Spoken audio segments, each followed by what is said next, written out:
એ ચિંટુ ના પપ્પા બોલો? હા બોલો ને. તમે આજ ફી ભરવા આવવાના હતા, આખો દી પૂરો થવા આવ્યો, હજી આવ્યા નથી. અરે ફી ગઈ તેલ લેવા. પેલા ભાઈ તું મને એમ કે અઠવાડિયા છોકરો નિશાળે નતો આવતો, જો તે મને આઈ જાય કેમ ફોન કરીને કીધું? એટલે આયો ભાઈ, પેલા તો ને શાંતિ થી વાત કરો. તમારો ચિંટુ તમારી જવાબદારી હે. હું પ્રિન્સિપાલ સ્કૂલ નો, કઈ એનો પીએ નથી કે બધું ધ્યાન રાખું? અરે ભાઈ પ્રિન્સિપલ હોય તો તમારા ઘરના. પેલા મને એમ કયો છોકરો અઠવાડિયા સુધી નિશાળે નથી આવતો તો એ તમારી ફરજમાં આવે કે એના વાલીને જાણ કરવાની, અને તમે અમને અઠવાડિયા પછી કયો હો.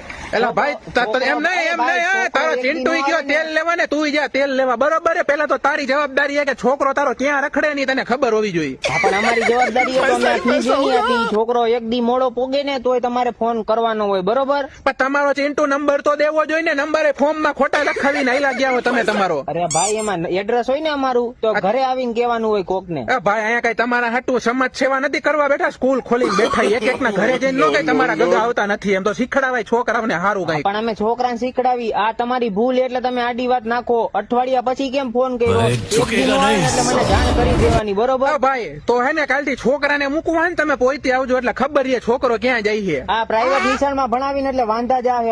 હું મારું સલ્ટી લઈ જાઉં છોકરા, એટલે મારું હું છોકરાનું લઈ જાઉં. પોતાના બોલવાના ઠેકાણા નથી ને મને શીખામણ દે છે. એને સરકારીમાં બેહાર દઈશું. આ પ્રાઇવેટ વાળા તમે હે ને ફી ગાજી લ્યો ને પાછા પાવર કરો.